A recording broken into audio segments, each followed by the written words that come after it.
Hello students. So today in this session I'm going to start your new chapter, that is Introduction to Euclid's Geometry. ये आपके class का chapter है introduction to Euclid's geometry. आप लोगों ने बहुत पहले से आप ज्योमेट्री पढ़ते आ रहे हैं, लेकिन ये यूक्लिड्स ज्योमेट्री का इंट्रोडक्शन है क्या, पहले ये हम लोग समझते हैं। तो इस चैप्टर में सबसे पहले एक वर्ड आया है Euclid. Who is Euclid, what is Euclid basically. अब आप ये जानेंगे, सबसे पहले तो हम लोग इंट्रोडक्शन कर लें कि यूक्लिड कौन थे यूक्लिड, हम लोग उनके बारे में पहले जान लें। तो हम आपको बता दें 300 बीसी में हिस्ट्री ऑफ यूक्लिड हम आपको बता दें। 300 बीसी में एक मैथमेटिशियन हुआ करते थे। सबसे पहले हम आपको बताएं कि 3 मैथमेटिशियन का बहुत बड़ा योगदान रहा। ग्रीक मैथमेटिशियंस थे जिनका बहुत ही बड़ा योगदान रहा ज्योमेट्रिकल पार्ट में, ठीक है, जिसमें एक मैथमेटिशियन थेल्स, दूसरा पाइथागोरस और तीसरा यूक्लिड, ठीक है। ये तीनों का बहुत बड़ा योगदान रहा है। बाद में फिर आप देख सकते हैं हमारे इंडिया से भी आर्यभट्ट, ब्रह्मगुप्त, भास्कर वगैरह मैथमेटिशियंस आए। लेकिन जिस जमाने में उन लोग ये सारा मैथमेटिशियंस ने जो काम किया, जो डिस्कवर किए, या जो भी चीज़ें वो डिस्कस किए, जो थ्योरम्स हम लोगों को बताए या जो प्रूव किया उन्होंने, जिस समय में किया था उस समय में कुछ भी नहीं था, ना कोई फैसिलिटी थी, ना कुछ उन लोगों के पास अवेलेबल था। बस अपनी मेहनत के दम पे वो बहुत कुछ करके दिखा दिया, ठीक है, जिसको आज हम लोग यूज़ कर रहे हैं। उस ज़माने की चीज़ों को आज हम यूज़ करके और नई नई चीज़ों को का आविष्कार कर रहे हैं, कई चीज़ों को हम लोग बना रहे हैं। तो इस तरह से हम कह सकते हैं कि इन लोगों ने जिस समय में इन सारी चीज़ों को डिस्कवर किया, इन्वेंट किया, ये बहुत बड़ा योगदान उन लोगों का रहा है। तो चलिए हम लोग आते हैं फिर अपने चैप्टर में, that is introduction to Euclid's geometry. तो सबसे पहले हम आपको बताएं यूक्लिड ने बताया क्या। यूक्लिड के बताने से पहले हम आपको बताएं कि यूक्लिड ने कुछ बताया था अपने ज्योमेट्री में, तो इसलिए उनकी ज्योमेट्री को हम लोग यूक्लिड्स ज्योमेट्री के नाम से आज भी जानते हैं। तो सबसे पहले हम आपको बताएंगे कि कुछ वर्ड्स हम आपको देते हैं, जो वर्ड्स को आपको जानना है, जैसे एक्सियम,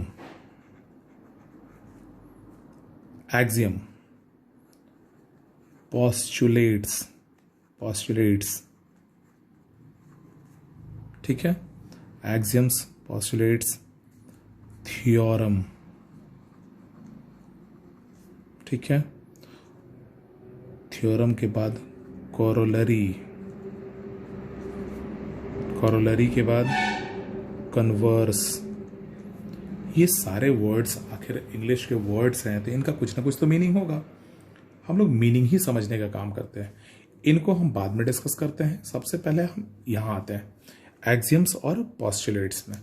तो सबसे पहले हम आपको बताएं पोस्टुलेट्स और एक्सियम्स समझने से पहले हम आपको बता देते हैं ये दोनों बिल्कुल एक दूसरे से जुड़े हुए हैं, एक दूसरे एकदम सेम है, बस बहुत माइन्यूट सा डिफरेंस है जो हम लोग डिस्कस करेंगे कि क्या है वो डिफरेंस, ठीक है।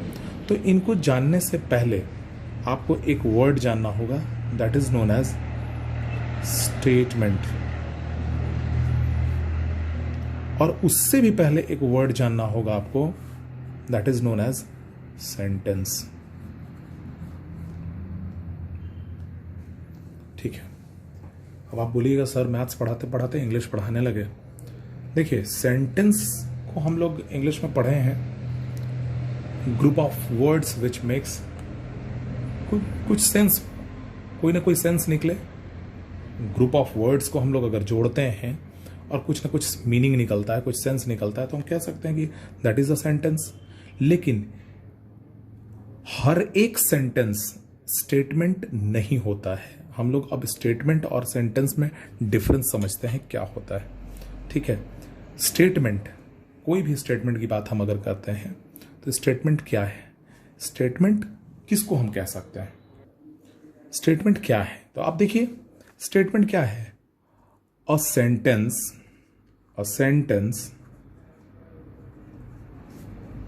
which can be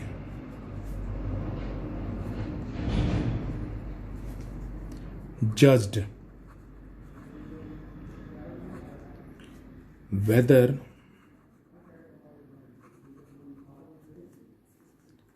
it is true or false। चलिए हम लोग आते हैं। A statement which can be judged weather it is true और फॉल्स। इसका मतलब क्या होगा? चलिए स्टेटमेंट में हम आते हैं। कई एग्जाम्पल्स हम लोग ले सकते हैं। जैसे हम लोग अभी एक एग्जाम्पल लेते हैं। उस एग्जाम्पल में हम आपको बताएं, जैसे मान लिया जाए कि कहीं एक केस होता है, कहीं झगड़ा हो गया, फाइटिंग हो गया है और वहाँ एक केस हुआ। वहाँ आया कौन? पुलिस यहाँ पहुँच गया है। ठीक है, अब क्या करता है? इन चीज़ों में एक केस हुआ, पुलिस के पास एक रिपोर्ट आया। उस रिपोर्ट में पुलिस को कुछ आई विटनेस मिले। आई विटनेस, गवाह, ठीक है, जो वहाँ पे मौजूद थे, जो देखे थे, फाइटिंग होते हुए देखे थे, वो आई विटनेस मिले। पुलिस क्या करती है? पुलिस उनका क्या रिकॉर्ड करती है? स्टेटमेंट रिकॉर्ड करती है। स्टेटमेंट रिकॉर्ड करती है। करती है, आप बहुत अच्छे से जानते हैं। कहीं अगर फाइटिंग होता है तो पुलिस वहाँ पहुँचती है, रिपोर्ट लिखती है और वो स्टेटमेंट किससे रिकॉर्ड करती है? आई विटनेस से। अब उस स्टेटमेंट को कहाँ ले जाया जाता है? कोर्ट में ले जाया जाता है। और उस कोर्ट में क्या होता है? उसी स्टेटमेंट पे चेक किया जाता है कि क्या वो स्टेटमेंट सही है या वो गलत है। क्या वो जो बोला गया वो बात सही है या गलत है। तो स्टेटमेंट रिकॉर्ड करने का मतलब क्या हुआ? Statement is the sentence which can be judged weather it is true और फॉल्स। तो ये आई विटनेस ने जो बताया वो सही है या गलत है, वो कोर्ट में चेक होता है और उसी के हिसाब से कोर्ट क्या करती है? अपना जजमेंट देती है। जजमेंट। जज क्या करता है? अपना जजमेंट देता है। ठीक है, तो आप बड़े आराम से समझ सकते हैं कि ये जस्ट एक एग्जाम्पल था बताने के लिए, समझाने के लिए कि स्टेटमेंट है क्या। स्टेटमेंट क्या है? Statement is a sentence which can be judged whether it is true or whether it is false। ठीक है, स्टेटमेंट क्या है? कोई भी सेंटेंस है जिसको कि हम जज कर सकते हैं कि वो सही है या गलत है। ठीक है, हम लोग एग्जाम्पल लेते हैं। फॉर एग्जाम्पल, जैसे हम एक एग्जाम्पल लेते हैं। एग्जाम्पल में हम कह सकते हैं, एक स्टेटमेंट हम आपको बता रहे हैं, अगर आप पढ़ाई नहीं करोगे तो आप फेल कर जाओगे। इज इट ट्रू स्टेटमेंट और फॉल्स? या इट्स अ ट्रू स्टेटमेंट। आप पढ़ाई नहीं करोगे तो फेल कर ही जाओगे। Is it clear? उसी तरह से इसको हम मैथमेटिक्स के अगर हम पॉइंट ऑफ व्यू से देखते हैं या एग्जाम्पल से देखते हैं, तो यहाँ पे कुछ एग्जाम्पल हम आपको बताएंगे। जैसे मान लिया जाए कि ये एक सर्कल है। ठीक है, इसको हमने 2 टुकड़े में डिवाइड किया। ठीक है, एक इस तरह से टुकड़ा है और एक इस तरह से। ठीक है, ये 2 टुकड़े में ये सर्कल डिवाइड हो गया। ठीक है, हम ये कह सकते हैं कि इसका एक टुकड़ा जो है इस पूरे सर्कल से छोटा होगा। ठीक है, हाफ ऑफ अ सर्कल या half of anything is smaller than the full. कह सकते हैं, बात समझ में आ रही है? Half of anything is smaller then full. अब आप बताइए कि क्या इसको आप कभी प्रूफ करने की कोशिश करते हैं क्या कि किसी चीज का जो हाफ है वो फुल से छोटा होता है? कभी नहीं आप कीजिएगा। ठीक है, बिकॉज इसको हम मान लिए, ये देखने में हमको समझ में आ जाएगा, ये बात बोलने में समझ में आ जाएगा कि किसी भी चीज का आधा जो होगा वो उस पूरे फुल से छोटा होगा ही होगा, 100% है। ठीक है, या हम उसी को ऑपोजिट बोलें तो half is full is always greater than the half. ठीक है, तो उसी तरह से हम बात करेंगे। आपसे एक एग्जाम्पल हम देते हैं, और मान लिया जाए कि एक लाइन है ए बी, ठीक है, और इसका ये मिड पॉइंट है सी। तो अगर हम ए सी की बात करेंगे तो A C is always smaller than A B होगा। Is it clear? हम एक एक करके आएंगे आगे, आपको समझ में आएगा हम क्या बोलना चाह रहे हैं, क्या बात कर रहे हैं। तो इसका मतलब क्या है कि half of a full line is always smaller than the full. ठीक है, उसी तरह से B C is smaller than A B होगा। उसी तरह से हम बात करेंगे तो A B is greater than A C and B C both. ठीक है, कह सकते हैं ना इसको। इसके लिए कोई प्रूफ की जरूरत नहीं है ना। कोई प्रूफ की अगर जरूरत हो तो आप बोलिए। नहीं है, कभी नहीं है। कुछ ऐसे स्टेटमेंट्स हैं जिसको हम लोग मान चुके हैं, जिसको हम लोग जैसे ही बोला जाए वैसे ही मान लेते हैं। जैसे मान लिया जाए कि हम आपको बोले sun rises in the east. आप कभी जानने की कोशिश किए हैं क्या कि ये ईस्ट में राइज करता है? इसका प्रूफ कभी मांगे हैं क्या? नहीं, कभी नहीं आप मांगिएगा। Because sun rises in the east हम लोग ये मानते हैं। हाँ, ज्योग्राफी में आप आइएगा तो बहुत सारे टर्म्स है, बहुत सारी चीजें हैं जो आपको एक्सप्लेन कर सकती हैं, लेकिन हम लोग आज तक हम लोग को बता दिया गया sun rises in the east. हम लोग बड़े आराम से बता देते हैं कि sun rises in the east. हाँ बिल्कुल बिल्कुल, हम लोग मान भी लिए। ठीक है, तो वो स्टेटमेंट, उस तरह का स्टेटमेंट जिसको कोई प्रूफ की जरूरत नहीं होती है, प्रूफ की जरूरत नहीं होती है, that statement is known as axioms और पोस्टुलेट्स। बात समझ में आया? तो हम क्या बोले कि वो स्टेटमेंट जिसको किसी प्रूफ की जरूरत नहीं होती है कि वेदर इट इज ट्रू और false, that is known as the axioms और पोस्टुलेट्स। उसी के ऑपोजिट हम आते हैं, अब थ्योरम में आते हैं। इसका जस्ट ऑपोजिट क्या होता है? थ्योरम होता है। एकदम ऑपोजिट होता है थ्योरम। जैसे हम लोग आते हैं, आपको हमने एक लास्ट चैप्टर में लाइन्स, एंगल्स एंड ट्रायंगल्स में एक थ्योरम बताया था, the sum of all the angles of a triangle is 180 degree. जैसे मान लिया जाए ये ट्रायंगल है ए बी सी, हमने बताया था कि ये तीनों एंगल्स का सम क्या होगा? 180 होगा।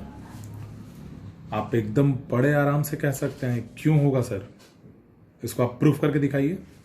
हम बोल सकते हैं आपने बोला 180 होगा सर, हम बोल रहे हैं कि 360 होगा सर, तो इसके लिए मुझे प्रूफ तो करना होगा ना कि हाँ ये 180 होगा, जैसे हमने लास्ट चैप्टर में किया।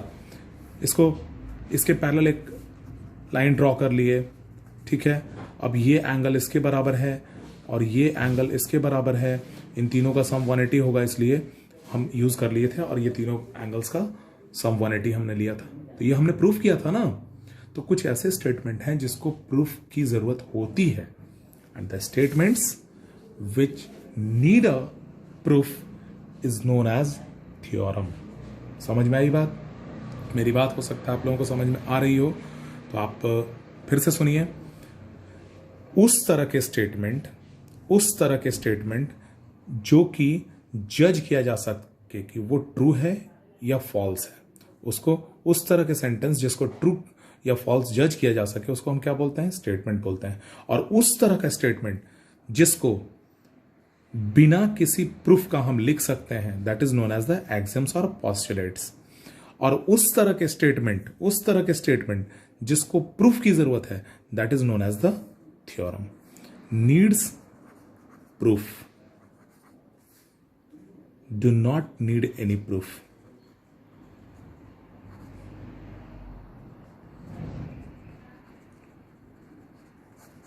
ठीक है, जिसको मान लिया क्या, ठीक है, हम लोग मान लिए half of anything is less than the full. एकदम सही बात है, बिल्कुल हम मान सकते हैं, एकदम बात आप बोलिएगा और हम समझ जाएंगे। तो उस तरह के स्टेटमेंट्स को हम क्या बोले? एक्सियम्स और पोस्टुलेट्स। ठीक है, अब आपको हम इन दोनों में बताए थे कि ये दोनों एकदम सेम चीज़ है, लेकिन थोड़ा हल्का सा डिफरेंस है इन लोगों में। पॉस्टुलेट्स होता है केवल ज्योमेट्रिकल पार्ट में यूज़ किया जाता है, केवल ज्योमेट्रिकल पार्ट में मैथमेटिक्स में यूज़ किया जाता है। लेकिन एक्सियम्स क्या है? एक्सियम्स जो स्टेटमेंट है वो मैथमेटिक्स में कहीं भी हम यूज़ कर सकते हैं, ठीक है, वो कहीं भी यूज़ किया जा सकता है। ये केवल ज्योमेट्री में यूज़ होता है पॉस्टुलेट्स, ठीक है। तो हम लोग आते हैं अब एक एक करके अपने चैप्टर में और हम समझते हैं जो बुक में और एग्जाम्पल्स है या एग्जाम्पल्स आपका है दिया हुआ उससे हम लोग समझते हैं। तो चूंकि हम लोग ज्योमेट्री पढ़ने जा रहे हैं और वहाँ पे अगर ट्रू स्टेटमेंट है तो उसको हम क्या बोलेंगे? पॉस्टुलेट्स बोलेंगे। और जो ज्योमेट्री में हम जिसको प्रूफ की जरूरत है उसको हम क्या बोलेंगे? थ्योरम बोलेंगे। अच्छा चलिए, अब थ्योरम के बाद हमने लिखा था कॉरोलरी और उसके बाद लिखा था कन्वर्स। थ्योरम का कन्वर्स हमने आपको बताया था, उस थ्योरम का जस्ट ऑपोजिट, ठीक है, उस थ्योरम का जस्ट ऑपोजिट। जैसे हमने आपको बताया था कि अगर दो लाइन पैरेलल है और एक ट्रांसवर्सल इंटरसेक्ट करता है तो अल्टरनेट इंटीरियर एंगल्स इक्वल होते हैं, होता है। जब दोनों लाइन पैरेलल है और ट्रांसवर्सल इंटरसेक्ट किया तो अल्टरनेट इंटीरियर एंगल्स इक्वल हुए। उसी तरह से हम आपको बताएं, अगर दो लाइन है, एक ट्रांसवर्सल इंटरसेक्ट कर रहा है और अल्टरनेट इंटीरियर एंगल्स इक्वल दिए हुए हैं तो ये दोनों लाइन आपस में पैरेलल भी होगा। Is it clear? तो इस तरह से हम लोग ये दोनों का अलग अलग थ्योरम का ये क्या हुआ? कन्वर्स हो गया। यहां ये दोनों लाइन पैरेलल दिया हुआ था, हमको प्रूफ क्या हुआ कि ये अल्टरनेट इंटीरियर एंगल्स इक्वल है, और यहां अल्टरनेट इंटीरियर एंगल्स इक्वल दिया हुआ था, हमको पता क्या चला कि दोनों लाइंस आपस में पैरेलल हैं since alternate interior angles are equal. तो ये क्या है? इट इज द कन्वर्स, ठीक है, कन्वर्स। और हम लोग आगे थ्योरम में पढ़ेंगे कि कॉरोलरी क्या है। कॉरोलरी होता है result of that theorem. Result, उस थ्योरम के होने के चलते कुछ रिजल्ट मिला, उसको हम लोग क्या बोलते हैं? That is the corollary. हम लोग एक एक करके चैप्टर को स्टार्ट करते हैं, उसमें हम लोग समझेंगे। Thank you.